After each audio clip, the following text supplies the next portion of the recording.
Mari Bapak Ibu Saudara, anak-anak yang dikasihi Tuhan, kita satukan hati dalam doa untuk merenungkan firman Tuhan. Bapa di surga, kami bersyukur kepadamu Allah yang memelihara kehidupan kami. Kami dapat berjumpa dalam kebaktian rumah tangga online. Roh Kudus yang menyatukan setiap kami dan melayakkan kami untuk bersama-sama dalam pujian dan kerendahan hati kami untuk mencari kehendak Tuhan. Bapa, Engkau berkati kami dengan Roh Kudus-Mu dalam mendengarkan firman Tuhan, dan mampukan kami mengaminkan dan melakukannya dalam kehidupan kami hari lepas hari. Di dalam nama Tuhan Yesus Kristus kami berdoa. Amin. Mari Bapak Ibu Saudara yang dikasihi Tuhan, kita membaca kitab 1 Petrus pasal 2 ayat 1 sampai 10. Saya akan mengajak kita membaca bersama-sama. Saya sudah siapkan buat kita kitab 1 Petrus pasal 2 ayat 1 sampai 10. Kita membaca bersama-sama. Karena itu buanglah segala kejahatan, segala tipu muslihat, dan segala macam kemunafikan, kedengkian, dan fitnah. Dan jadilah sama seperti bayi yang baru lahir, yang selalu ingin akan air susu yang murni dan yang rohani, supaya olehnya kamu bertumbuh dan beroleh keselamatan. Jika kamu benar-benar telah mengecap kebaikan Tuhan, dan datanglah kepadanya batu yang hidup itu, yang memang dibuang oleh manusia, tetapi yang dipilih dan dihormat di hadirat Allah. Dan biarlah kamu juga dipergunakan sebagai batu hidup untuk pembangunan suatu rumah rohani bagi suatu imamat kudus, untuk mempersembahkan persembahan rohani yang karena Yesus Kristus berkenan kepada Allah. Sebab ada tertulis dalam kitab suci, sesungguhnya aku meletakkan di Sion sebuah batu yang terpilih, sebuah batu penjuru yang mahal, dan siapa yang percaya kepadanya tidak akan dipermalukan. Karena itu bagi kamu yang percaya, ia mahal. Tetapi bagi mereka yang tidak percaya, batu yang telah dibuang oleh tukang-tukang bangunan telah menjadi batu penjuru, juga telah menjadi batu sentuhan dan suatu batu sandungan. Mereka tersandung padanya karena mereka tidak taat kepada firman Allah, dan untuk itu mereka juga telah disediakan. Tetapi kamulah bangsa yang terpilih, imamat yang rajani, bangsa yang kudus, umat kepunyaan Allah sendiri, supaya kamu memberitakan perbuatan-perbuatan yang besar dari Dia, yang telah memanggil kamu keluar dari kegelapan kepada terangnya yang ajaib. Kamu yang dahulu bukan umat Allah, tetapi yang sekarang telah menjadi umatnya, yang dahulu tidak dikasihani, tetapi yang sekarang telah beroleh belas kasihan. Saudara Bapak Ibu yang dikasihi Tuhan, renungan kebaktian rumah tangga pada saat ini saya memberikan judul, yuk kita ngomongin Yesus tapi bukan gosip. Selamat malam Bapak Ibu Saudara, senang berjumpa dengan semua kita. Dan saya selalu percaya bahwa kita merindukan bagaimana kita beroleh kehendak Tuhan, agar kita bisa melakukan yang terbaik dalam kehidupan kita, terlebih di tengah apa yang menjadi pergumulan kebersamaan kita, pandemi COVID-19. Semua kita selalu belajar untuk menyikapi dengan baik, terutama adalah seperti yang Tuhan kehendaki. Mari Bapak Ibu Saudara yang dikasihi Tuhan, saya akan mengajak kita untuk pertama adalah kalau kita bicara soal gosip.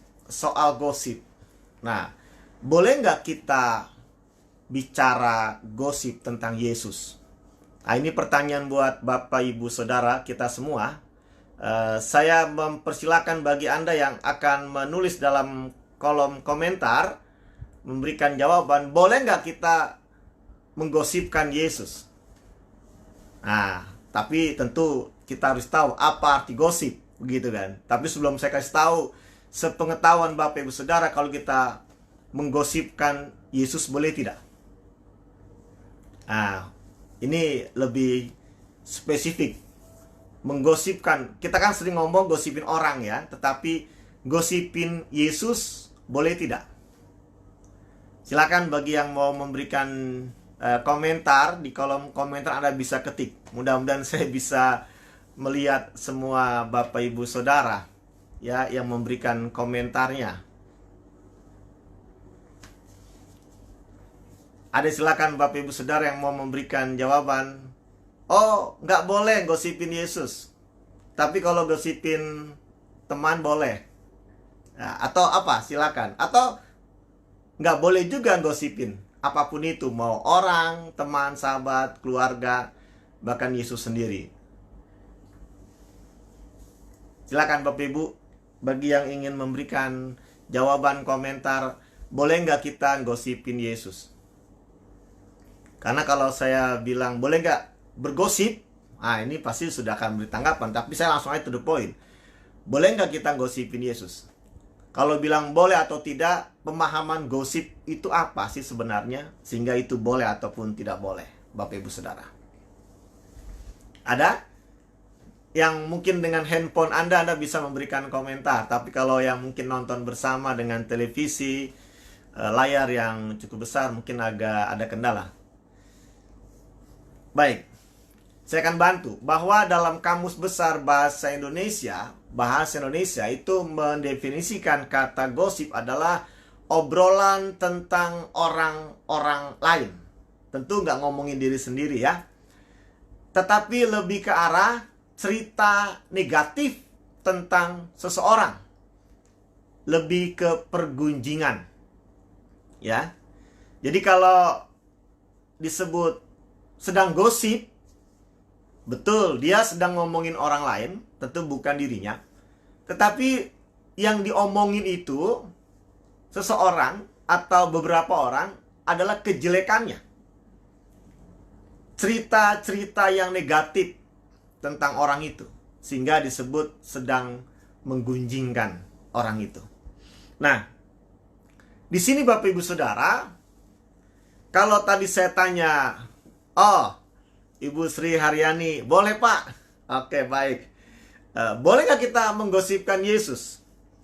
Tadi kan saya sudah beritahu definisi kata gosip ya. Itu adalah menceritakan orang lain, ya, orang-orang lain, ya. Tapi dalam konotasi itu negatif. Lebih melihat kejelekannya, ya, bergunjing. Ada aja ditemukan itu hal yang buruk ya. Gitu. Nah ini Pak Johan Erwin Gebu jawab, nggak boleh gosip tentang Yesus karena gosip itu hanya sekedar omong-omong tidak serius. Iya. Jadi nggak boleh gitu ya, harus serius. Karena ini ngomong soal Yesus ya. Ya memang kita lebih sangat terbuka bicara tentang Tuhan kita dan dia juga Nabi dalam kitab suci. Namun kita justru sangat dekat memahami tentang Yesus sendiri. Dan kalau kita ngomong soal ngomongin Yesus, tentu pasti ada banyak orang sering bicara tentang Yesus. Ya, waktu kita mungkin mendapat pembinaan tentang Yesus atau cerita atau khotbah di dalamnya tentang Yesus, tentu sedang ngomongin Yesus, Tuhan Yesus. Tetapi yang kita omongkan, ya, yang kita omongkan itu sesuatu yang tidak negatif. Ya, ini Bu Rosiana Ocirompas. Tidak boleh. Tapi memberitakan kabar baik tentang Yesus. Iya, kabar baik tentang Yesus seperti mujizat yang dilakukan Yesus boleh. Karena Yesus nggak kan ada yang buat digosipkan tentang Yesus. Oh gitu ya. Betul. Jadi memang ngomongin seseorang itu dalam konotasinya umum ya. Kita bicara tentang orang tua kita, tentang kisah-kisah seseorang. Tetapi ketika kita sudah pada menjelekkan, membicarakan keburukan, ya, negatif dari seorang, itulah gosip. Dan itu yang tidak boleh. Bahkan apalagi kalau gosipin Yesus. Nah, maksudnya apa? Gini Bapak Ibu Saudara, kenapa saya angkat tentang gosipin Yesus? Mungkin di kalangan Kristen kita nggak lakukan itu. Kita sudah tahu ya. Tetapi kita tahu dalam dunia internet, dunia maya ada banyak ya berita-berita, ucapan-ucapan yang menyudutkan Yesus dengan gambar-gambar, dengan tulisan-tulisan yang kita tahu tentu bukan dari orang Kristen. Dan ini mungkin menyedihkan, seolah orang Kristen dibully dengan menceritakan Yesus secara negatif, ya, menghina dan mungkin merendahkan Tuhan kita dengan gambar-gambar ataupun tulisan. Ya, ini Pak Johan Erwin Gebu, Yesus tidak mau yang sekedar tapi tidak sungguh-sungguh. Ya, jadi kalaupun ngomongin tentang Yesus, sesuatu yang betul-betul, sesuatu yang sungguh-sungguh, ya. Nah, baik, saya mau beritahu kepada kita, Bapak, Ibu, Saudara, anak-anak yang dikasihi Tuhan, sebenarnya pada zaman Yesus itu sering digosipin oleh para pemuka agama, imam-imam kepala, dan kelompok Farisi, ya. Kenapa? Karena di mata mereka, apa yang dibuat Yesus itu ancaman buat mereka. Sebab pengaruhnya cukup besar. Ya, cukup besar. Nah, ini Bu Rosiana kembali jawab. Nggak ada hal yang digosipkan tentang Yesus, karena Yesus baik dan benar perbuatannya. Ya, tapi para pemuka agama waktu itu mencoba menghasut banyak orang tentang Yesus yang jelek-jeleknya. Betul, mereka menemukan apa yang dibuat Tuhan itu ketika menyembuhkan orang sakit atau membangunkan orang mati itu pada hari Sabat. Dan mereka tahu bahwa pada hari Sabat itu tidak boleh beraktivitas, termasuk menyembuhkan. Dan itu disebarluaskan bahwa Yesus sudah menghina hari Sabat. Ya, itu menghina, menista ajaran agama Musa, begitu ya. Dan itu santer sehingga orang banyak terpengaruh. Oh, Nabi Tuhan ini, Nabi Yesus ini ternyata dia melanggar hukum Taurat, begitu. Dan itu menjadi satu bahan gunjingan di kalangan yang tadi saya bilang pemuka agama, kelompok Farisi dan imam-imam kepala. Nah, tetapi dengan tegas kembali Bapak Ibu Saudara, kita orang Kristen boleh membicarakan Yesus tapi tidak pada hal sesuatu yang negatif. Loh, memang ada? Nggak ada. Tidak ada hal yang negatif pada Tuhan Yesus. Jadi nggak ada ditemukan hal yang negatif, keburukan Tuhan Yesus. Hanya waktu zaman Tuhan adalah orang-orang yang benci Yesus itu menemukan kejelekan yang bagi mereka itulah kejelekan. Padahal bukan. Menyembuhkan itu nggak kejelekan seperti itu. Nah, di sini kita mengetahui bahwa ternyata Yesus juga menjadi percakapan banyak orang dulu dan sekarang. Tetapi pada ayat yang ke-9, Bapak Ibu, ayat yang ke-9 tadi yang sudah kita baca bersama, saya kutip, supaya kamu memberitakan perbuatan-perbuatan yang besar dari Dia. Nah, kalau kita harus bicara tentang Yesus, apa yang kita mau bicarakan? Ya, betul tuh, Bu Rosiana Ocirompas. Perbuatannya, perbuatan-perbuatan Yesus, perbuatan yang besar. Karyanya, nggak cuman kebaikannya, tetapi cinta kasihnya dan pengorbanan Dia kepada banyak orang yang membutuhkan kasih dan kehidupan yang lebih baik. Nah, inilah yang memang harus menjadi pembicaraan di antara kita orang Kristen, Bapak Ibu Saudara. Dan kita nggak boleh abai akan hal itu. Nah, kenapa? Kenapa kita mesti membicarakan perbuatan-perbuatan besar Yesus? Kenapa kita harus ngomong tentang karya Yesus? Dan salah satunya adalah karya Tuhan, yaitu ketika Yesus, Dia melayakkan Anda dan saya untuk bisa mengalami kemuliaan Allah, baik sekarang maupun nanti ketika setelah seorang percaya itu dipanggil Tuhan atau meninggal. Dilayakkan. Perbuatan besar Yesus ketika melayakkan kita adalah orang-orang berdosa boleh bersekutu dengan Dia. Kita ini siapa dan apa? Kita nggak layak, Bapak Ibu Saudara. Kita nggak punya sesuatu yang membuat Tuhan berkenan. Kalau bukan karena kemurahan Allah dan Yesus yang diutus untuk mati, menebus kita dari dosa, agar kita boleh layak kembali bersekutu. Jadi yang pertama adalah perbuatan Tuhan yang besar adalah Dia melayakkan kita bersekutu dengan Allah. Itulah yang sangat besar. Bersekutu kepada Allah bukan hanya sekarang, tapi juga nanti. Maka disebut dalam Injil Yohanes rumah Bapa. Di rumah Bapakku. Itu ada persekutuan. Persekutuan kita dengan Bapa, ya, dan dengan anaknya, Tuhan kita Yesus Kristus.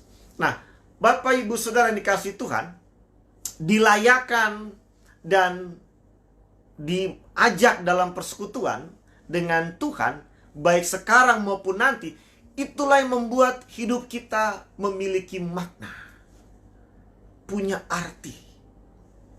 Kita ingat ya Bapak Ibu Saudara, Tuhan bilang ilustrasi garam. Bapak Ibu, garam itu kan asin. Kalau garam itu sudah nggak asin, apalagi benda sesuatu yang bisa membuat garam itu asin lagi. Atau sesuatu menjadi asin kalau bukan garam itu sendiri. Tetapi masalahnya garam sekarang gak asin. Dia tawar. Maka Alkitab menyebut, kata Yesus, ya dia akan dibuang. Sebelum dibuang, diinjak-injak dulu. Diinjak, terus dibuang. Kalau bahasa Manado logatnya adalah bejauh-jauh kong ba ilang kong ba tetep. Jadi udah dibuang jauh sekali, jauh sampai gak kelihatan, tenggelam dan lenyap dari dunia ini. Nah itu, arti itu berarti sesuatu yang udah gak berguna lagi, udah gak ada harganya. Dan kita paling gak suka kalau kita gak dihargai kan. Pasti kita merasa tersinggung kalau kita diremehkan. Berarti orang yang remehkan Anda, anggap Anda itu gak ada artinya, gak ada harganya di matanya. Anda gak suka. Anda punya harga diri, harganya mahal. Kadang orang bilang lebih mahal dari harga darah Yesus. Karena Anda berjuang buat harga diri. Sesuatu yang mungkin tuh wajar bagi manusia. Tetapi ketika kita di hadapan Allah itu nggak layak, apa artinya? Maka ketika dia melayakkan kita, dia memberikan makna hidup kita. Hidup kita, saya pernah khotbah di minggu yang lalu, bukan untuk mati Bapak Ibu Saudara. Bukan untuk hanya mengisi kehidupan sampai batas usia kita dan kita meninggal. Enggak itu. Karena memang betul bahwa hidup ini seperti uap yang sebentar kelihatan, sebentar hilang. Ya, rumput yang muncul pagi lalu sorenya kering. Berarti kan hidup itu sia-sia. Hidup itu singkat, banget. Nggak kita bisa perpanjang atau abadi. Tetapi yang singkat itu Bapak Ibu Saudara, sesuatu yang pendek itu, yang mungkin nggak ada harganya itu, Allah jadikan berharga. Maka yang terpenting bukan berapa banyak usia Anda, sampai berapa tahun Anda hidup. Ya, bukan soal jumlah. Mau umur berapa Anda hidup ini, tapi seberapa besar kontribusi dalam hidup Anda. Hidup Anda boleh nyata memberikan makna bagi banyak orang. Kenapa saya bilang begitu? Yesus itu hidup hanya sampai umur 33 tahun. Sangat muda.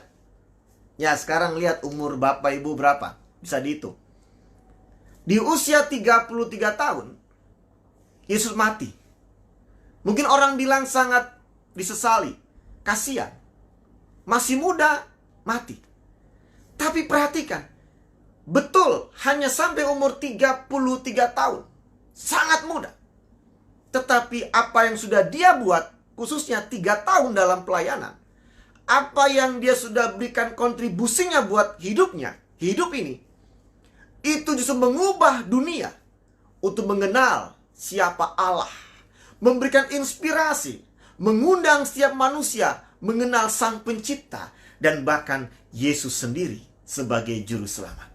Jadi pada akhirnya betul istilah kualitas Bapak Ibu Saudara, kualitas itu menjadi hal yang memberikan makna. Dan ketika kita sudah dilayakan, kita boleh bersekutu, maka itulah makna hidup kita.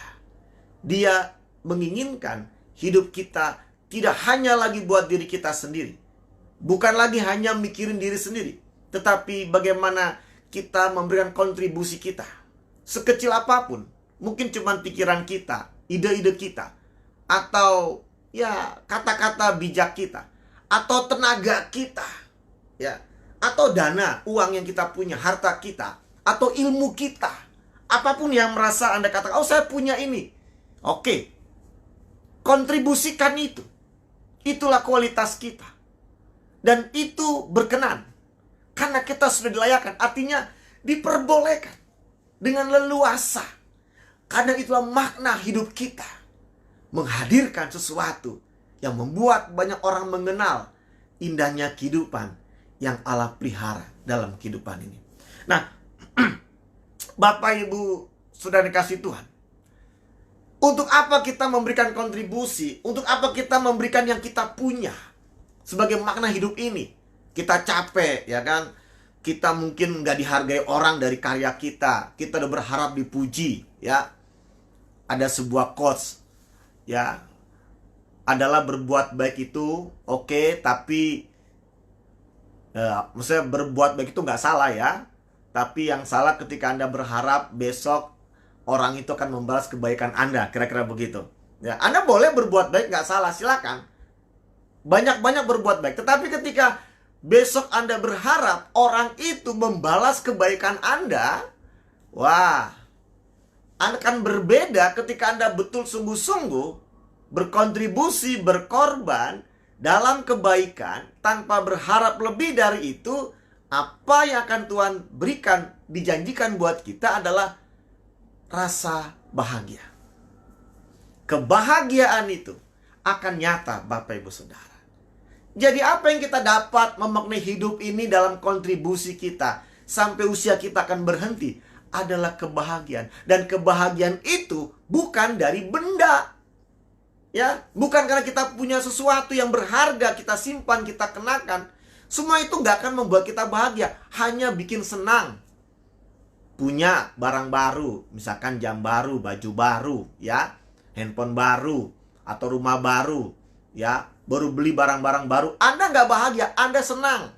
Beda ya Bapak Ibu Saudara antara bahagia dan senang. Anda senang, Anda terus pengen sesuatu yang menyenangkan diri Anda. Tapi itu nggak membahagiakan Anda. Kenapa? Ketika apa-apa yang Anda dapatkan itu kemudian hilang, rusak, diambil orang, hancur atau bagaimana keadaannya, Anda akan sedih, ya, seolah separuh hidup Anda hilang begitu ya kira-kira. Tapi Tuhan kasih kebahagiaan buat Anda dan saya di tengah lelah Anda, capek Anda. Mungkin dalam masa Anda di rumah ini, stay at home ini, Anda berpikir soal gimana seorang ibu memberikan makanan, masakan yang setiap hari dikerjakan, yang terbaik, yang bergizi. Itu capek loh, untuk masak aja itu, bapak-bapak ya, supaya bapak juga tahu. Itu nggak gampang, itu capek, itu kerja keras. Ya, berpikir bumbunya apa, gimana ngolahnya, hasilnya bagaimana. Lalu ketika disajikan semuanya oke dan tinggal makan. Ya, itu sesuatu yang nggak gampang. Tetapi mungkin remaja putri atau saudara, kaum pria, bapak hanya menanti mana masakannya, lalu mengkritik bahwa oh ini nggak enak, ini kurang itu. Mungkin betul nggak enak ya, tapi Anda nggak tahu perjuangannya segitu besar untuk menyajikan makanan setiap hari untuk orang-orang di rumah. Dan itu pengorbanan. Dan ketika seorang ibu bisa mengerjakan itu sepenuh hatinya, Tuhan kasih dia kebahagiaan.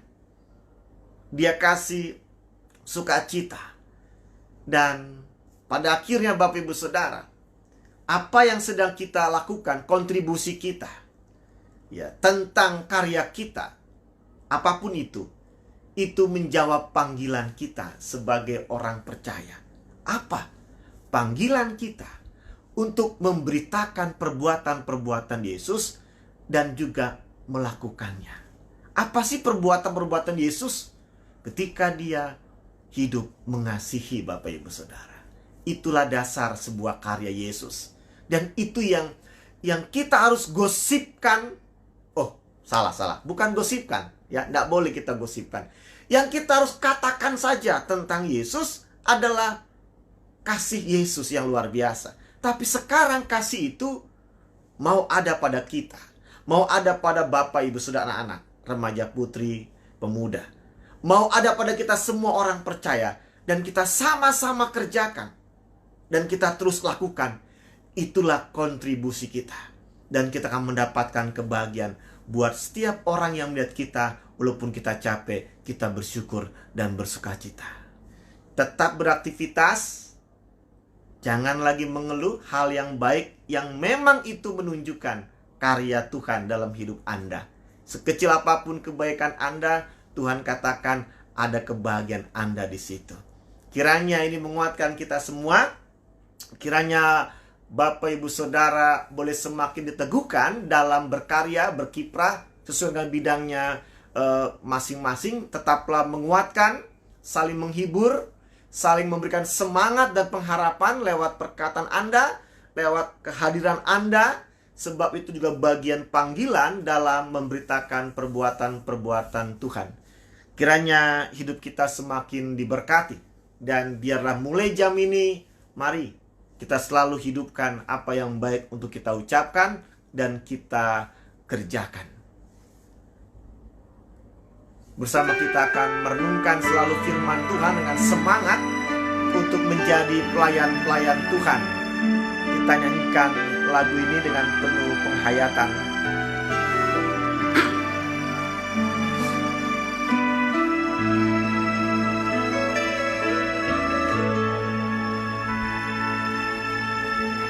Kasih setiamu Tuhan lebih dari hidupku.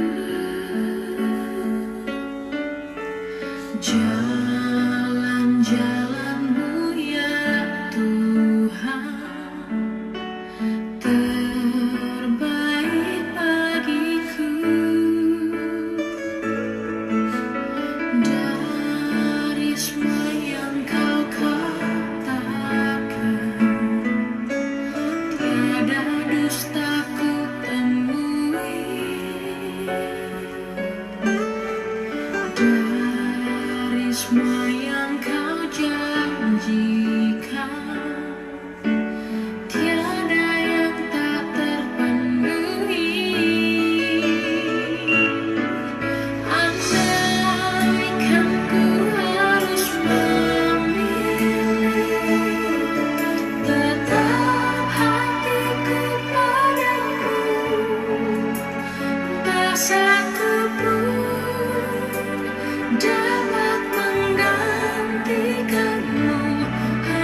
Bapak Ibu Saudara, mungkin kita sedang bosan terus berada di rumah dengan aktivitas yang itu-itu saja dan dengan orang yang itu-itu saja.